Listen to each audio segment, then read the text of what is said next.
کبھی یہ خیال آیا ہے کہ آخر کچھ کتابوں کو ہی کلاسک کا درجہ کیوں ملتا ہے؟ یہ کوئی تکے کی بات نہیں ہے۔ سچ تو یہ ہے کہ ادبی دنیا کا یہ جو ایلیٹ کلب ہے، یہ ایک بہت طاقتور نظریے پر کھڑا ہے۔ ایک ایسا نظریہ جو یہ طے کرتا ہے کہ کون سی کہانیاں یاد رکھی جائیں گی اور کون سی بس بھلا دی جائیں گی۔ 1948 میں ایک ادبی نقاد FR لوئس نے ایک دھماکہ خیز اعلان کیا۔ انہوں نے کہا، عظیم انگریزی ناول نگار صرف Jane Austen, George Eliot, Henry James اور جوزف کونریڈ ہیں۔ بس یہ کوئی عام رائے نہیں تھی، یہ ایک فیصلہ تھا جس نے انگریزی ادب کا نقشہ ہی بدلنے کی کوشش کی۔ صرف 4 نام۔ اور فوراً ذہن میں یہی سوال آتا ہے نا کہ بھئی چارلز ڈکنز کہاں گئے، جو اپنے وقت کے سب سے مشہور مصنف تھے؟ یا پھر برونٹے بہنیں، جنہوں نے جین ایئر اور ویدرنگ ہائٹس جیسے شاہکار لکھے، انہیں اس فہرست سے باہر کیوں رکھا گیا؟ دیکھیے، یہ صرف ذاتی پسند ناپسند کا معاملہ بالکل نہیں تھا۔ لوئیس کی یہ جو فہرست تھی نا، یہ ان کی ذاتی پسند نہیں تھی، بلکہ اس کے پیچھے ایک پوری فکری تحریک تھی، ادب کو پڑھنے کا ایک بالکل انقلابی طریقہ، جس نے کہا کہ مصنف کو بھول جاؤ، تاریخ کو بھی ایک طرف رکھو اور صرف متن پر دھیان دو۔ اور اس ایک بات نے ادبی دنیا میں ایک تہلکہ مچا دیا تھا۔ تو یہ سمجھنا بہت ضروری ہے کہ لیوس اکیلے نہیں تھے۔ ان کے جو خیالات تھے وہ ایک بہت بڑی تبدیلی کا حصہ تھے، ایک ایسی تبدیلی جس نے ساری توجہ مصنف کی زندگی اور تاریخ سے ہٹا کر صرف اور صرف کتاب کے الفاظ پر مرکوز کر دی۔ اس تحریک کا نام تھا نیو کرٹیسزم، یعنی نئی تنقید، اور یہ صرف ایک نظریہ نہیں تھا بلکہ ایک مشن تھا۔ مشن یہ تھا کہ ادب کے مطالعے کو تمام بیرونی اثرات سے پاک کر کے اسے ایک خالص سائنس بنا دیا جائے۔ تو اس نئی تنقید کا بنیادی اصول کیا تھا؟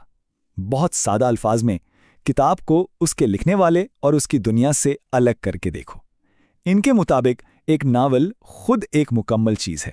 اسے سمجھنے کے لیے ہمیں کسی باہر کی چیز کی ضرورت نہیں، نہ مصنف کے ارادے کی، نہ تاریخی پس منظر کی، اور نہ ہی پڑھنے والے کے اپنے جذبات کی۔ اور یہ تبدیلی کوئی چھوٹی موٹی نہیں تھی۔ پرانے طریقے میں نقاد مصنف کی زندگی کھنگالتے تھے، اس کے خطوط پڑھتے تھے، اس کے زمانے کے بارے میں تحقیق کرتے تھے۔ لیکن نئے نقادوں کے لیے یہ سب کچھ غیر ضروری تھا۔ ان کا ماننا تھا کہ ہر جواب، ہر مطلب خود متن کے اندر ہی چھپا ہوا ہے۔ بالکل، یہ ایک جملہ اس پوری تحریک کا نچوڑ ہے۔ متن ہی سب کچھ ہے، اسے ہر چیز سے آزاد کر دو تاکہ اس کا خالصتاً فنی تجزیہ کیا جا سکے۔ اچھا، اس نظریے کو عملی جامہ پہنانے کے لیے ان نئے نقادوں نے کچھ بڑے سخت اصول بنائے۔ ان اصولوں کا مقصد یہ تھا کہ تجزیہ صرف اور صرف ادبی کام تک ہی محدود رہے، ادھر ادھر نہ بھٹکے۔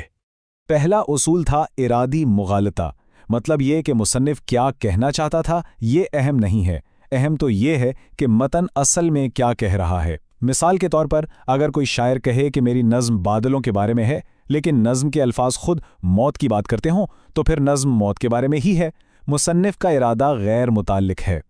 دوسرا اصول تھا تاثراتی مغالطہ۔ اس کے مطابق پڑھنے والے کے جذبات بھی غیر متعلق ہے۔ اگر کوئی کہانی پڑھ کر کوئی رو پڑتا ہے تو یہ اس کا ذاتی تجربہ ہے، اس سے کہانی کی ادبی خوبی ثابت نہیں ہوتی۔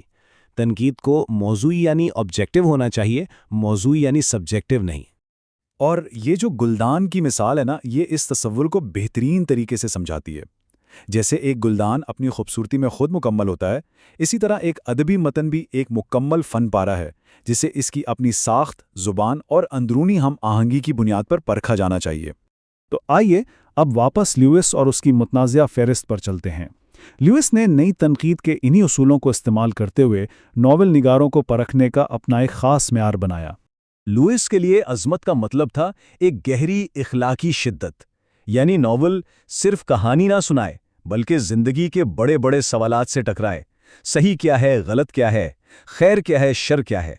اس کا فن صرف خوبصورتی کے لیے نہیں ہونا چاہیے بلکہ زندگی کو بہتر طور پر جینے کے لیے ہونا چاہیے۔ ہاں، تکنیکی مہارت بھی ضروری تھی، لیکن صرف اس گہرے اخلاقی مقصد کو پورا کرنے کے لیے۔ تو لوئس نے اپنے اس معیار کو ایسے لاگو کیا۔ آسٹن، ایلیٹ، جیمز اور کونریڈ اس امتحان میں پاس ہو گئے، جبکہ ڈکنز جیسے مصنفین، جنہیں لوئس صرف ایک انٹرٹینر سمجھتے تھے، اور برونٹے بہنیں، جن کے کام کو وہ غیر منظم سمجھتے تھے، وہ سب اس فہرست سے باہر رہ گئے۔ فلابیر اس کی ایک بہترین مثال ہے۔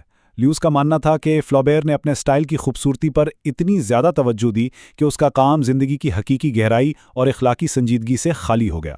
یہ فن برائے زندگی والے معیار کی کھلی خلاف ورزی تھی۔ لیکن ظاہر ہے اتنے سخت اور محدود نظریے پر شدید تنقید تو ہونی ہی تھی۔ بہت سے لوگوں نے محسوس کیا کہ لیوس کا عظمت کا پیمانہ بہت ہی تنگ تھا۔ سب سے بڑا اعتراض یہ تھا کہ بھائی لیوس کی دنیا میں ہنسی مذاق، طنز اور زندگی کے جو عجیب و غریب رنگ ہیں ان کے لیے تو کوئی جگہ ہی نہیں تھی۔ اس نے ادب کی اتنی وسیع دنیا کو چند اخلاقی اصولوں میں قید کر دیا تھا۔ اور یہ اس محدودیت کی ایک ناقابل یقین مثال ہے۔ ویدرنگ ہائٹس جیسا پرجوش اور انقلابی ناول اسے محض ایک کھیل یا ایک عجیب چیز کہہ کر نظر انداز کر دینا یہ صاف ظاہر کرتا ہے کہ اس کا بنایا ہوا نظام ہر قسم کی عظمت کو پہچان ہی نہیں سکتا تھا۔ اور سب سے دلچسپ بات یہ ہے کہ خود لوئس کو بھی اپنے فیصلے پر نظر ثانی کرنی پڑی۔ کئی سالوں بعد اس نے ڈکنس کے بارے میں ایک پوری کتاب لکھی اور اسے عظیم مصنفین میں شمار کیا۔ یہ اس بات کا سب سے بڑا ثبوت تھا کہ بظاہر موضوع نظر آنے والا یہ نظام بھی آخرکار کتنا موضوعی تھا۔ تو اس ساری بحث کا آخر نتیجہ کیا نکلا؟ کیا نئی تنقید اور دی گریٹ ٹریڈیشن بس تاریخ کا ایک باب بن کر رہ گئے؟ نہیں، ایسا بالکل بھی نہیں ہے۔ اس تحریک کی سب سے بڑی اور پائیدار میراث ہے گہرا مطالعہ، یا جسے کلوز ریڈنگ کہتے ہیں۔